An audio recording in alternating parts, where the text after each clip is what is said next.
businesses are the soul of America. And this is where they tell their stories.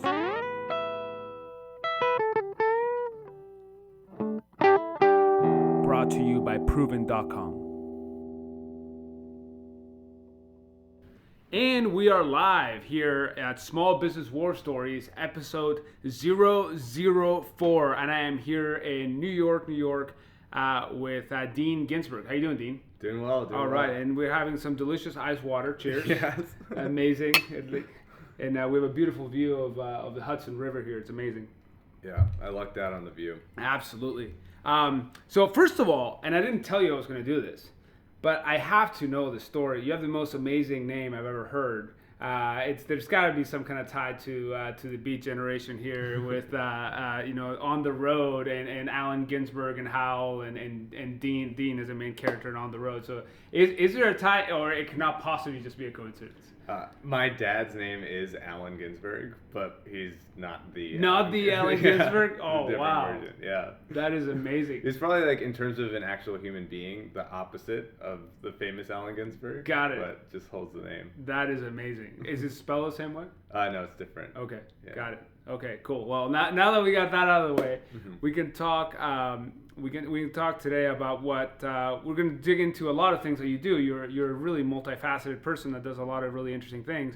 But we're going to talk a lot about marketing to college students and what that means and your experience with that. But you are the founder of Bin Stored and Shuttle Home.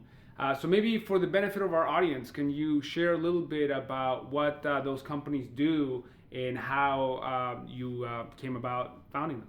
Yeah, so, I mean, two separate businesses. Bin Stored does summer storage for college students. Okay. And Shuttle Home does coach bus service for students going home for school breaks. Okay. I started Shuttle Home when I was just a sophomore in college. Wow. Actually, the first version of it was called Wilder Lines.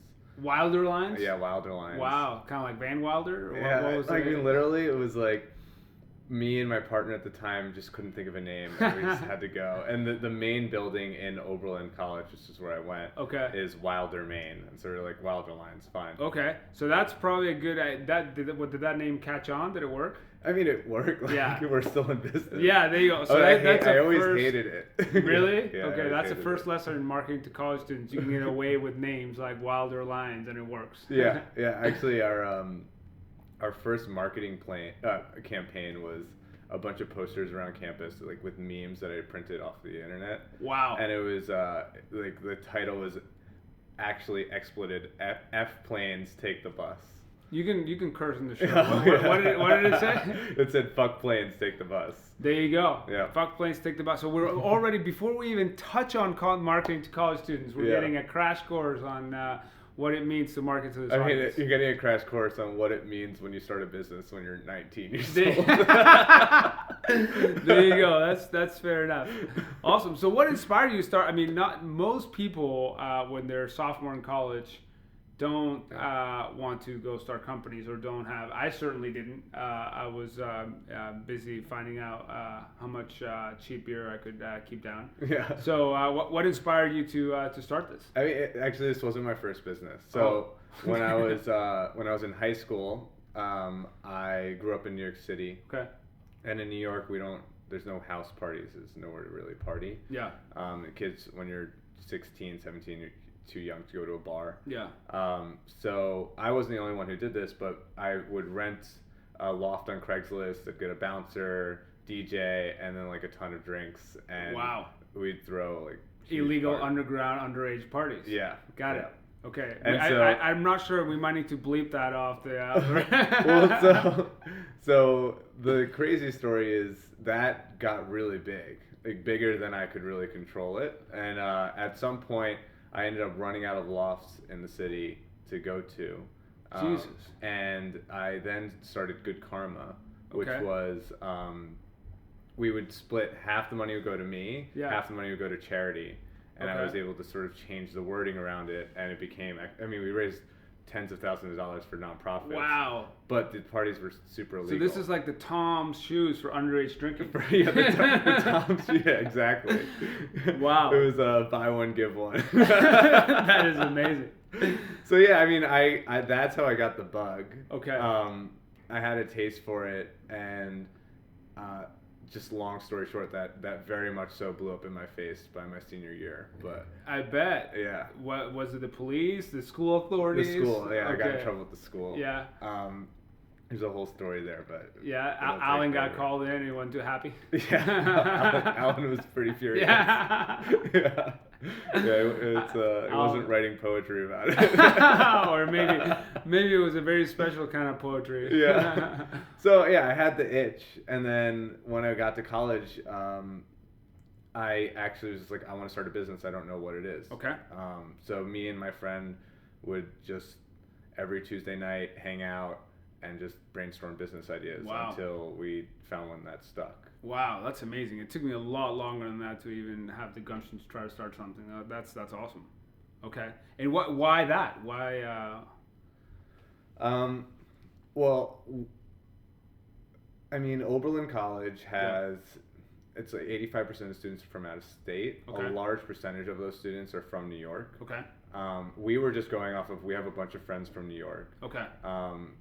Everybody's heads down for midterms and finals. Sure. And then you buy a plane ticket, it's like $400.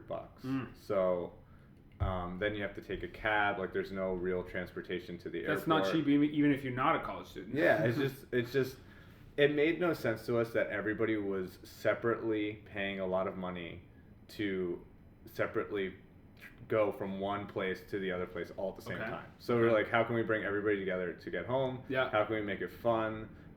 So we rented a bus, like just a charter bus. Yeah. Put up these posters, and we printed tickets out on Microsoft Word. Compared to renting lofts and renting a bus is, It's actually similar. Yeah. So it's weirdly similar. So I was gonna say, you already had all the blueprints. I mean, yeah, when you rent a loft, right? Yeah. You are putting money down on an actual space. Yeah. And that space has a capacity. Yeah. Right? And if you hit the capacity, your numbers are X, and if you hit 50%, they're Y, and if nobody comes to the party, you're screwed. Yeah. It's the same thing with the bus, right? Like, we put the money down on the bus, and then we had to sell one ticket at a time to sell it out. Yeah. And the truth is, like, it's much harder to sell the first 5 tickets than the last 5 tickets. Sure. How these are small buses? Or 55 passengers. Oh, okay, 55. Okay. So, yeah, we just hustled. We just printed tickets off Microsoft Word, and we sold them one at a time. Wow. At the cafeteria. That's the spirit of entrepreneurship in America. I love that. Yeah, it was good times. Yeah. And it got pretty popular. So now 15% of Oberlin College takes the bus every break. It's just the way that people get home. Wow. Do you have your own buses now? Or no? No. Okay. And it will never make sense to buy your own buses because we only do 4 trips out of the year. Got it. But yeah, that's sort of the story. We did one bus just thinking, we'll try it. It'd be a fun way to get home with friends. Yeah. I actually I ended up making everybody brownies for the first bus, and it was like a fun trip home. You know, more homey, and that sort of stayed the vibe of the company since then. Do you still do brownies today? We do bagels now. Bagels. So the concept was, I actually was very homesick when I was at school. Okay. And you missed Alan. Yeah, I missed. You guys made up after the party. Yeah, I missed New York City. I went to school in rural Ohio. Yeah. And so as I was getting on the bus, I was like, oh my God, I want my last New York bagel before I go back to the bagel abyss that is, Middle America. Got you. So I got a bagel, and then I was like, how could I just have a bagel? I should get everybody a bagel. Got it. And then that became a huge part of the company. Got it. So. Wow. So I was going to ask you, since you're dealing with college students, some of the craziest things or a crazy story. But I don't know, after seeing it probably pales in comparison to the crazy stuff that you saw in the Lost. But let's keep it focused here to Shuttle Home. What are some of the wacky, crazier stories and things that you've seen? So I mean, Bin Stored is definitely crazier. So Bin Stored is the other company I have. We do summer storage for college students. Right. So at the end of the year, the kids all have all this shit that they've compiled throughout the whole year. Yeah. Pet iguanas. Yeah, they don't. Yeah, just crap, And they think their dorm is really small, but somehow they acquire a lot of stuff. Yeah. And they don't have cars. Okay. So the concept of getting their stuff from their dorm to the storage unit that they're sharing with 8 people, and they only have 1 key for, without a car. Yeah. The day after they finish their last finals, it's like and they leave the following day to go home. Yeah. Like the res ed kicks them out 9 a.m. the day after the last final. That is wild. Imagine like you had to move out of your house tomorrow morning, but you didn't have a car. Yeah. And everybody else around you also had to move out. At the same time. Yeah, so nobody's like can really help. So and there's congestion and it's a nightmare. And the kids these kids, I don't know if you remember finals week, but they don't look good. Yeah. they're coming off of a really stressful period of their life. So what we do is we give them these bins, they pack it up with all their stuff, and then they just drop it off at the station. Right outside their dorm, and we take care of everything. And then when they come into their new dorm at the beginning of the year, their stuff is just sitting there for them on their bed. They don't have to worry about it. Wow. So it's next level. That's great. It's great. So what are some of the wackier things you've seen there? Well, so it's great from the customer perspective. Yeah. It's terrible. Like this is like the lesson learned from bin storage. If you think that something like is really horrible in life. Yeah. And you are like, I want to solve this problem for other people. Yeah. Recognize that when you solve that problem for other people, you are taking on the horribleness. If you think moving out in one day is difficult as one person, try moving out 600 people. Yeah. All at the same time. How do you do it? It's like it's really hard. Okay. It's just operationally, it's a really difficult thing, and it's difficult because it's seasonal, and so you only have one shot. Yeah, it's like throwing a festival. Yeah, you just get good at the operation. You learn every year, and you make an adjustment. Wow. But so the craziest stuff. I mean, literally, I've had kids come down after we're already closed. Yeah, and like. Nobody's supposed to be in school. They were supposed to leave their dorm. Like they were already getting fined by Res Ed for staying late. Yeah. And they come down in like no shirt and just like pajama pants. Yeah. And they're like, "What is this?" And I'm like, "Where have you been, dude?" Yeah. I'm like, he's like, "Oh, I have a bunch of stuff in my room. Can I just bring it down?" Oh, just trying to sign up on this. Try to sign up on this. How do you survive in life? They made it to college somehow. Yeah. So it's a lot of that, and that I've actually had to like build that into the business, and so now you have on demand. It's just you have to recognize that like when you're selling to college kids, instead of getting angry about the fact that they can't get their shit together. Yeah. You have to build the business model to make that actually like a positive, right? Okay. So like, I recognize how stressed out kids are at the end of the year. Yeah. I love the fact that we can do something to help them out. Yeah. Once you start providing the service, it becomes like the thing that they expect. Like, have you ever heard like the Louis C.K. stand-up act of like, the guy... Everything's great, nobody's happy. Yeah. It's like, it's coming from space. Yeah. Like here you are in a plane. Yeah. So, I mean... So there's part of that, and you could get into the headspace of like, they're ungrateful. Like I only asked them to do like 3 things, but in the end, like if you could wow them in that moment, right, when they're super stressed out, it's such a memorable experience. So our retention rate is like 85%. Wow. So everybody comes back. How do you market this particular service? I presume that you're no longer saying, fuck the movers, use us. How do you think about marketing, and what's your strategy? Because it's probably different than marketing to people moving out of retirement communities or people moving here in New York. Well, so the beauty of small liberal arts colleges is you don't really have any competition.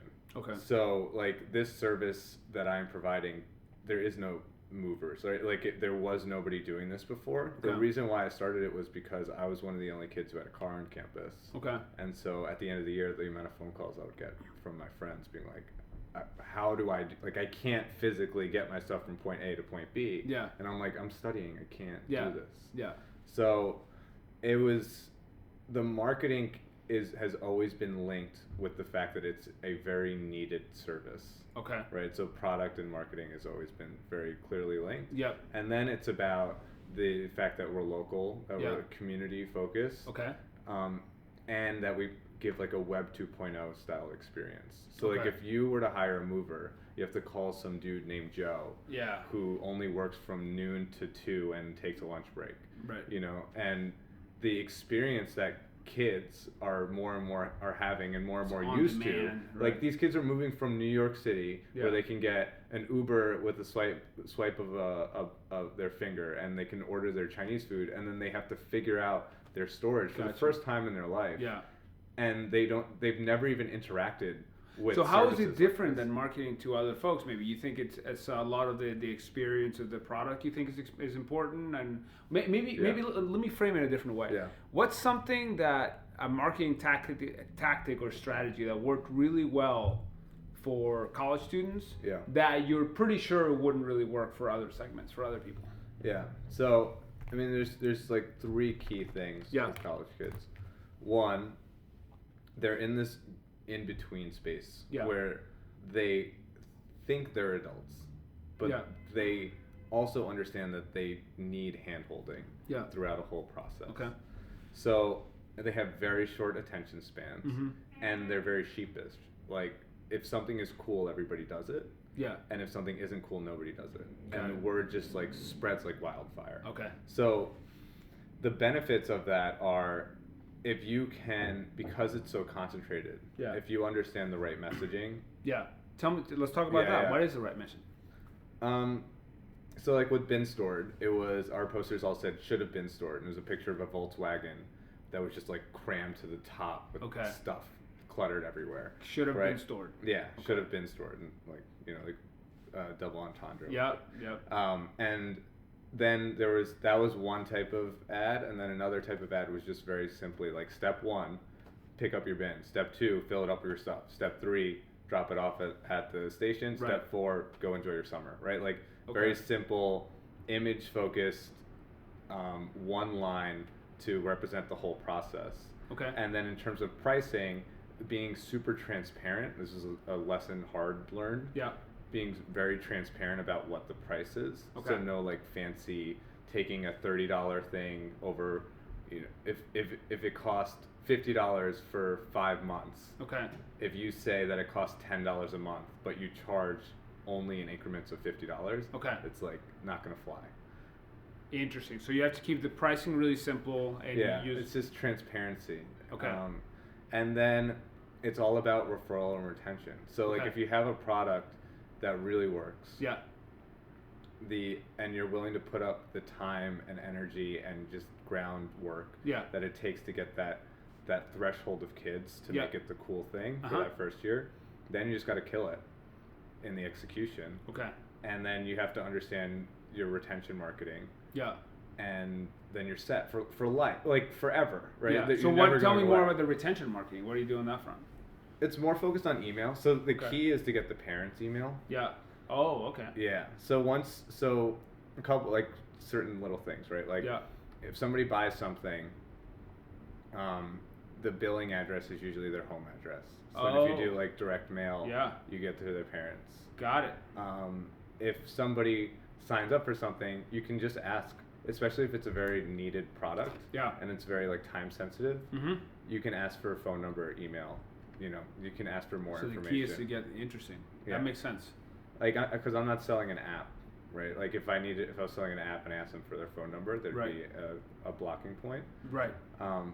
But if you understand what data you're taking in, and you understand exactly why you're taking it in, and then you have drip campaigns set up around that. And, you know, and then once you're actually operating, and you show the numbers of the amount of kids who love the service, then if you can leverage that to get a contract with the school, then it's just got it. That makes a lot of sense. Now, there is a double-edged sword there, because what you're saying is that it has to be cool and it has to work. So any early on operational hiccups or marketing hiccups can really cost you a lot more than they would in other businesses if it all of a sudden becomes the thing that's not even cool or doesn't work. Yeah, not even early on. Like, we had one bus that broke down in Pennsylvania. Okay. Because we've run over 250 buses from the school. Yeah. And, you know, buses break down sometimes. that does happen. So my friends that are listening here that were on Filbert with me would know that. Yeah. It's a long story. So, I like literally last week somebody's like, oh, what do you do? I'm like, oh, I'm founder of Shuttle Home, and she's like, oh, isn't that bus that always breaks down? I'm like, what do you? One time, you know? Yeah, exactly. And like we did everything right after that, but it's just, you know.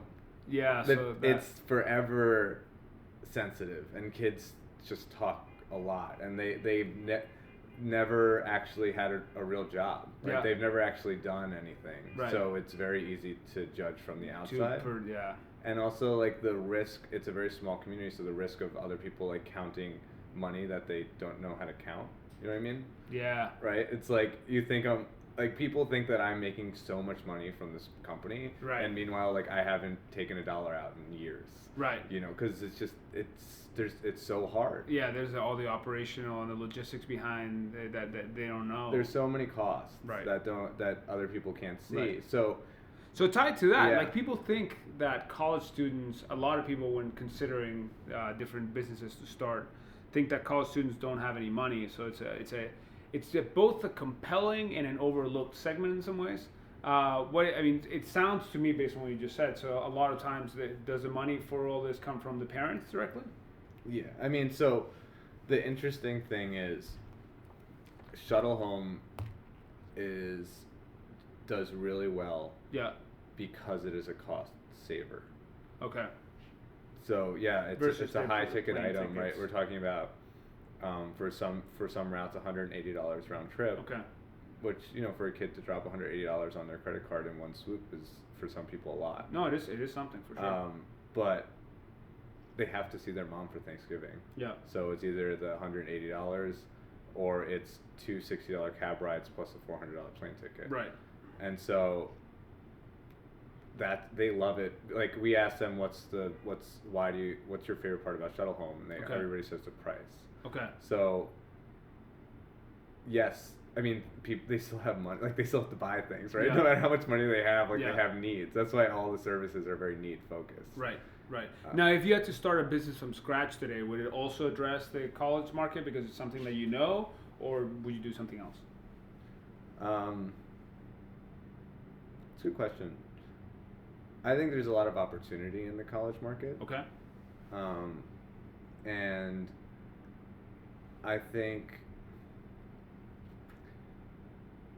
there's something so in sort of this age where everybody's talking about scale and size, and you know, looking at large markets, I think there's genuinely a benefit in taking a big risk and swinging for the fences. Okay. Right? I personally know that I can take this model and apply it campus by campus by campus, slowly build up a nice living for myself. Yeah. Right? And it's not just a living for myself, like, I love this company, you know, and people love it. And so you build out, like, the local communities one at a time. So even as the company grows and grows, it's going to keep that. Yeah. How many campuses are you in now? So right now we're on 5. Okay, great. Yeah. Great. And what are the plans to? I mean, in the next 5-10 years, what do you think? Well, so we just went from 1 to 5. Okay. So this is already. It's like, don't rush me. Yeah. Well, so I mean, it's a good question to ask. Yeah. Because I started this when I was a sophomore in college. Yeah. And I didn't start it as a business. I was just like, oh, let's do something fun together. Right. You know, and then I started Bin Stored. Yeah. And that's a whole higher level of challenge, right? Yeah. The logistics behind that are terrible. Now, I'm sure the audience wants to know: are these buses? Are people on their iPads the whole time, or are people partying, or I mean, just what? No, yeah. So we like play movies and we like facilitate games and we hand out bagels and they're fun, and especially the rest stops are super fun. But like it's a bus ride, right? Okay. We try to make a 9-hour bus ride. I've been on lots of different types of bus rides. Yeah, we try to make a 9-hour bus ride across rural America as exciting as possible. Got it. It's there's no parties. Okay, got it. Okay, and is there a restroom on board? Yeah. Okay. I mean, there could be a party. Cool. So you're also, switching gears a little bit. You're a stand-up comedian. You're a rock drummer, and then you also work with Daybreaker, which is a really cool idea. I'll let you explain what that is. Yeah. But can you tell me a little bit more about how your experiences doing these things have helped you with your other businesses? So with the stand-up comedy, yeah, I would say it's like it's the hardest thing that a person can do, and I'm not saying I'm good at it at all. I'm just saying like you want to plug in your next appearance? No. When is your? It's so bad. Like I don't let my friends go because I'm just that embarrassed. Oh come on! I want to go. I do public speaking sometimes, like different events, and getting up in front of a group of people is not something that I'm very afraid of. Okay. But when you get up in front of a group of people and you have to make them laugh every 30 seconds, yeah, it's terrifying. And especially when you get up there, you're super confident, and you tell a joke that you think is just going to kill it, and nobody laughs, and you're like, I have 3 more minutes of stuff that's not as good as that. So this is going to be really enjoyable. I like to do things that challenge me. Yeah. And that's the fear that I have when I do stand-up comedy is something that I can't replicate in any other place. Yeah, it's not quite the same, but improvising blues guitar can be similar too. Yeah. I hear you. Wow, so interesting. So how has that experience helped you with your business side? Well, I mean, one from public speaking perspective, I think it's the best challenge. Yeah. Because everything is easier once you can do stand-up comedy. And then actually, like in relationship with the business, I don't know. I think having the mentality of if you are afraid of something, dive into it. Yeah. Is just something, not just business but life has been something that I've tried to uphold. I hear you. And it's only done great things for me. That's how I started Brazilian Jiu-Jitsu. Actually, I was terrified, and I'd never been in like any fight training, and and then all of a sudden you start doing it, and you learn, and it's like, okay, all right, you start. Yeah. You won't see me in the UFC, but I've gotten moderately better. Cool. So if I make a bad joke, I'll make sure to say. Awesome. So, is there anything else that you want our audience to know about your business, and where can people find you? So, I mean, it's shuttlehome.com, binstore.com. Yeah. What's cool about the businesses is like I don't have to go in my life and sell it because I'm selling to a very specific type of person. Yeah. And I'm going one school at a time and just keep an eye out. One thing that I do, and this is like the actual like. Oh, we should talk about Daybreaker too. Yeah. Well, so Shuttle Home is really the big thing about it now that we're on multiple campuses is I'm using we hired local like campus managers, which are students. Yeah. And I train them, daily, weekly on just how to be like functional humans in a professional setting. Sure. And then with the goal of getting a job at a startup after they graduate. Wow. Okay. And so like my commitment is like you work with Shuttle Home. Yeah. I will turn you into a rock star. Okay. And then I'll also help you get summer internships. Yeah. So if anybody wants to hire some rock stars. If you want to hire a rock star, how do they find you? Just dean@shuttlehome.com. Dean@shuttlehome.com. Okay. Yeah. Awesome. Before we go, favorite stand-up comedian? I like Louis C.K. Louis C.K.? Yeah. Okay. I like Mitch Hedberg's probably my favorite. Oh, and before we go, one more thing. Tell just a quick thing about Daybreaker, because I think it's a really cool idea, and you're involved with that. And now I can see why, with all your experience running crazy parties and buses and all that. But if you want to give a quick plug for that. So at Daybreaker, it's a morning dance party. Yeah. So people wake up on like a Wednesday at, it starts at 6 a.m. with yoga. Yeah. And then it's the most insane epic dance party you've ever been to. Okay. And then 15-minute cool down with local artists. Okay. Sort of like a Tiny Desk style concert. Okay.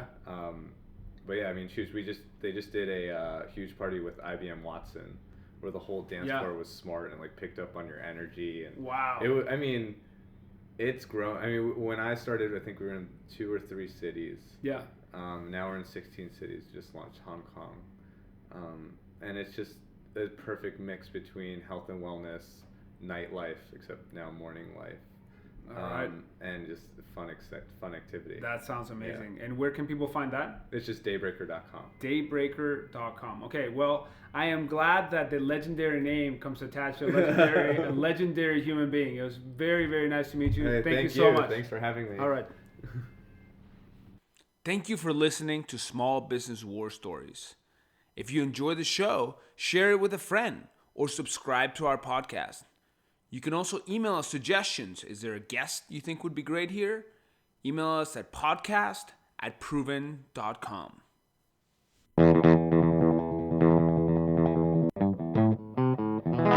Small Business War Stories. Small businesses are the soul of America. And this is where they tell their stories.